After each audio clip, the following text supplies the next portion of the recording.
Thank you for joining me for another 5 good minutes with the Word. I'm Barry Bryson, and we're going to talk about another kind of rhyme in Hebrew poetry in Psalm 1. And we're using Psalm 1 as a key to understanding Hebrew poetry. And of course, this is not just a literary exercise.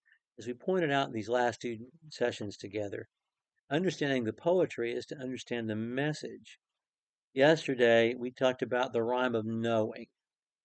And we know God through meditating in His Word and delighting in His Word. And um, we'll talk more about that verse together too, about meditating and delighting being a rhyme.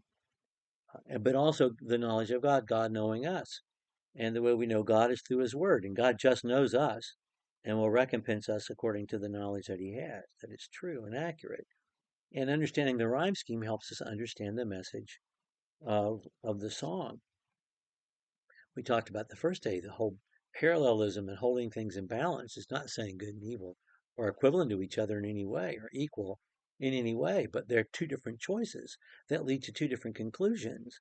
And those are irrevocable, and the choice to make is our own. So understanding the poetry helps us understand the lessons. Sometimes it's the beeline that we take to the lesson. So we want to talk today about cause and effect. That really is what this poem is about. It's about cause and effect. This song, I should say, this psalm. Let's read verses 1 through 6. Let's read Psalm 1. How blessed is the man who does not walk in the counsel of the wicked, nor stand in the path of sinners, nor sit in the seat of scoffers, but his delight is in the law of the Lord, and in his law he meditates day and night. And he will be like a tree planted, firmly planted by streams of water, which yields fruit in its season. Its leaf does not wither, and in whatever he does, he prospers. The wicked are not so. They're like the chaff which the wind drives away. Therefore, the wicked will not stand in judgment, nor sinners in the assembly of the righteous. For the Lord knows the way of the righteous, but the way of the wicked will perish.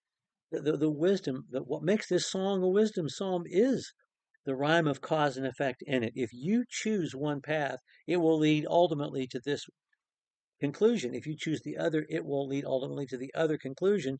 Therefore, make your choice wisely. I mean, this is a cause and effect psalm.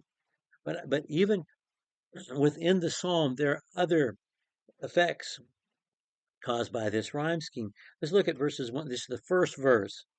So if you choose the path of wickedness, verse 1, you start out walking and then you stand and then you sit down.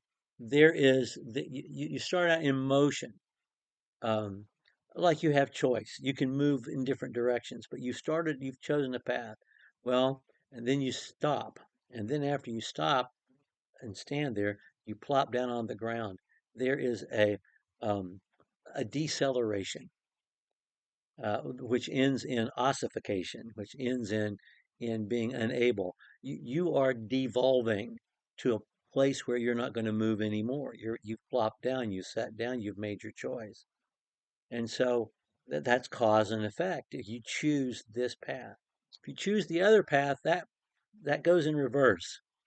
You start out planted firmly like a tree by waters, and yet as time you're sitting by the river, which is flowing, there's motion, and as time flows, that's also motion.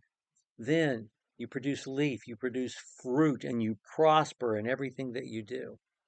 Um, so you start with um, um, um, being in one place, but you move towards growth and prosperity. Um, cause and effect. Cause and effect. It's everywhere in this. It is the psalm.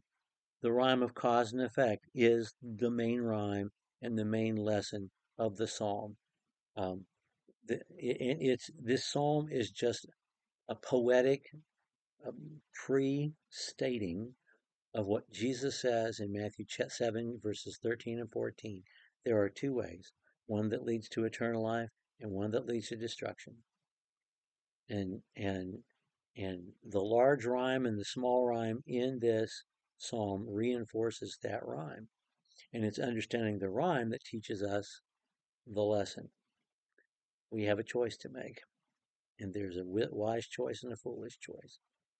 And they will lead to certain ends. We cannot reverse cause and effect. I mean, we can't change cause and effect. What we can do is choose the path that we're on.